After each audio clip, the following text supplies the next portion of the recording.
31 जनवरी 2021। अस्सलाम वालेकुम मेरे दोस्तों, सजनों और बेलियो। मैं हूं इज़हार अहमद और वेलकम करता हूं आपको किचन गार्डनिंग चैनल पर। हमारे परिंदों की अपडेट पर अपडेट तो आती ही रहती है और साथ में बहुत सारे अंडे भी आपको दिखाता हूं। हर बार में कुछ ना कुछ अंडे ज़रूर आए होते हैं और इस बार 2 बच्चे भी आ गए हैं। अभी अभी मैंने देखा। असल में मैं बहुत ज़्यादा फोकस नहीं रखता हूँ, रोज़ाना अपने इस केज के अंदर आकर नहीं देखता हूँ कि परिंदों की क्या एक्टिविटी चल रही है, कौन सा पेयर लगा हुआ है, मतलब कौन सी फीमेल और कौन सा मेल शादीशुदा हैं, मतलब उनकी जोड़ी है। मुझे कुछ भी मालूम नहीं होता और मुझे मालूम करने की ज़रूरत भी नहीं होती है, क्योंकि कॉलोनी के अंदर परिंदों को छोड़ा ही इसलिए जाता है ताकि वो अपने ही हिसाब से खुद को मैनेज कर लें। और सिर्फ मेरी ड्यूटी क्या होती है, पानी मैंने रोज़ बदलना होता है और दाना मैंने रोज़ फूंक मार कर, जो ऊपर वाले छिलके होते हैं बीज के वो उड़ जाते हैं और जो बीज रह जाते हैं इसमें थोड़े से और बीज ऐड कर देता हूं और कॉलोनी के अंदर आराम से इसको रख देता हूं। बाकी सफाई सुथराई फ़िलहाल के लिए मैं बिल्कुल नहीं कर रहा हूं, लेकिन अब मौसम चेंज होना शुरू हो गया है। रात के टाइम सिर्फ बल्ब को मैं ऑन करता हूँ और दिन के टाइम ये 100 वाट का बल्ब बंद कर देता हूँ, क्योंकि दिन के टाइम अब टेम्परेचर थोड़ा थोड़ा हाई होने लगा है। आहिस्ता आहिस्ता से तकरीबन 15 दिन बाद बाहर के दिन शुरू हो जाएंगे और उसके बाद में गर्मियाँ भी आना शुरू हो जाएंगी। तो परिंदों को ज़्यादा हीट की अब ज़रूरत नहीं है, सिर्फ रात में ज़रूरत होगी, क्योंकि रात में काफ़ी टेम्परेचर डाउन हो जाता है। तो इस मटकी के अंदर फिर से और भी अंडे आ गए हैं और 2 बच्चे अभी अभी मैंने देखा है। वीडियो बनाने से पहले मैंने चेक किया, अगर बच्चे होते तो मैं वीडियो बनाता, अदरवाइज़ मैंने वीडियो बनाने का कोई प्लान नहीं था फ़िलहाल के लिए। तो अभी आपको अपडेट देता हूँ। और ये देखिए, ये है वुड शेव।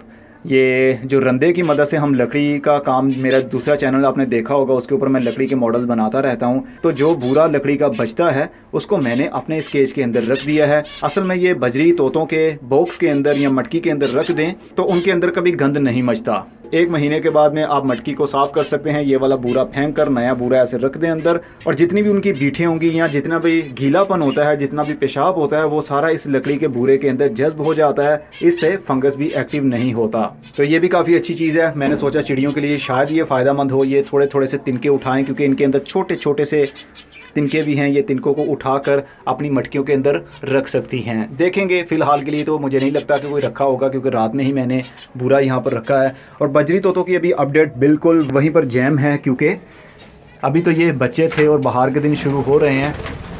बजरी तोतों में ये एक अजीब सी बात पाई जाती है कि ये जल्दी ही घबरा जाते हैं चिड़ियों की निस्बत। चिड़ियाँ जल्दी घबराती नहीं हैं, लेकिन बजरी तोते जल्दी ही घबरा जाते हैं, परेशान हो जाते हैं। अगर उनके पास से भी गुजर जाएं तो वो समझते हैं कि शायद कोई हमारा दुश्मन आ गया है। इसलिए इनकी प्राइवेसी का बहुत ज़्यादा ख्याल रखेंगे तो ही ये सही तरीके से ब्रीड कर पाएंगे। इनको कोई डर फील नहीं होना चाहिए। अगर इनके दिल में कोई डर बैठ गया तो फिर ये ब्रीड नहीं करेंगे। अगर आप इनकी अच्छी ब्रीड लेना चाहते हैं तो एक कॉलोनी के अंदर ज़्यादा से ज़्यादा परिंदे रखें, मतलब एक जोड़े से ज़्यादा जोड़े आप रखेंगे तो एक दूसरे को देखते ही देखते वो जल्दी ही पेयर बना लेंगे और वो अंडे भी देंगे और उनके अंदर से बच्चे भी निकलेंगे। अगर आपने एक केज के अंदर एक ही पेयर रखा हुआ है, हो सकता है उसको 6 महीने हो गए हों या फिर हो सकता है उसको 1 साल हो गया हो, अभी तक उन्होंने ब्रीड नहीं की होगी। सिंगल पेयर रखने की यही परेशानी होती है कि वो अपने आप को सिक्योर फील नहीं करते।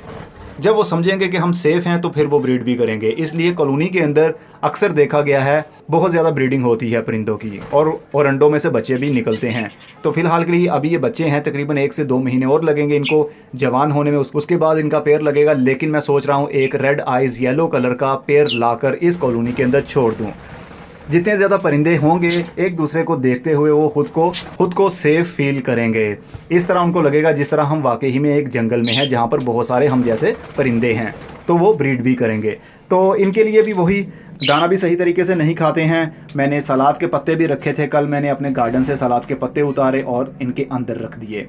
और ये जो बड़ा सा पत्थर देख रहे हैं ये है नमक का डला, मतलब नमक का पत्थर जो हम किचन में यूज़ करते हैं इसको पीस कर।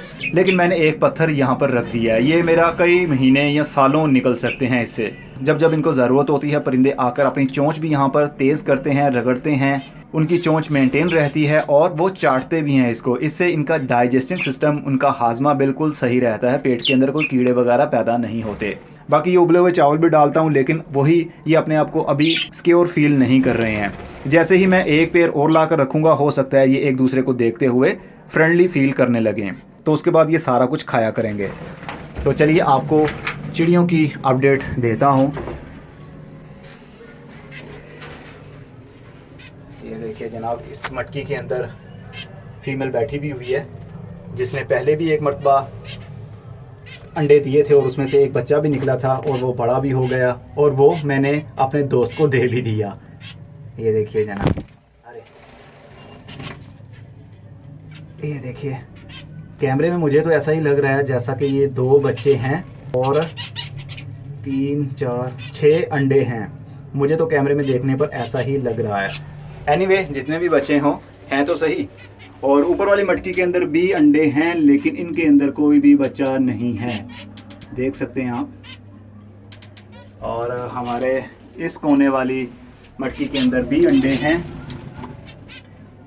लेकिन बच्चा कोई भी नहीं आया। ये कौन सी फीमेल के अंडे हैं बिल्कुल भी बताना मुश्किल है, क्योंकि इस कॉलोनी के अंदर 3 फीमेल्स हैं और 2 मेल हैं। वाइट कलर की तीनों ही फीमेल हैं और काले रंग में जो हैं वो मेल हैं।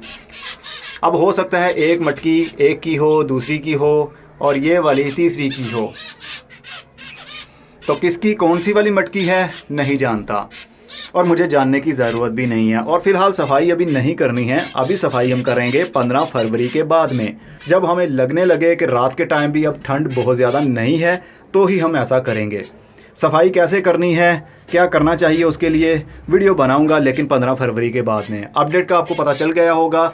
बस आपको ये भी बताना था कि मैं रेड आइज़ येलो कलर का एक पेयर लाने वाला हूँ। जैसा कि आपने मेरी पुरानी वीडियोस में देखा होगा, 3-4 साल पहले की वीडियोस में कॉलोनी के अंदर येलो कलर के बहुत सारे रेड आइज परिंदे मेरे पास होते थे और हर वीडियो में नए अंडे नए बच्चे आपको मैं दिखाता ही रहता था और आप कहते थे कि इतनी ब्रीडिंग कैसे होती है। बहुत सारी मेरी वीडियोस मौजूद है और डिटेल के साथ मैंने डिस्क्राइब करने की कोशिश भी की है कि इनको कैसा माहौल चाहिए, कौन कौन सी डाइट आप दे सकते हैं, ब्रीडिंग फार्मूलाज क्या क्या हैं, बहुत कुछ पुरानी वीडियोस के अंदर स्टोर है। लेकिन दोबारा से जोश आ गया है मुझे, मैं परिंदे दोबारा से रख रहा हूँ और उम्मीद है कि उसी तरह पुराने स्टाइल की तरह ही वीडियोस बनाऊंगा और अच्छी ब्रीडिंग भी लूँगा और आप लोगों के साथ फार्मूलाज शेयर भी किया करूँगा। अब मैं चलता हूँ, अपना बहुत सा ख्याल रखिएगा। खुदा हाफिज़।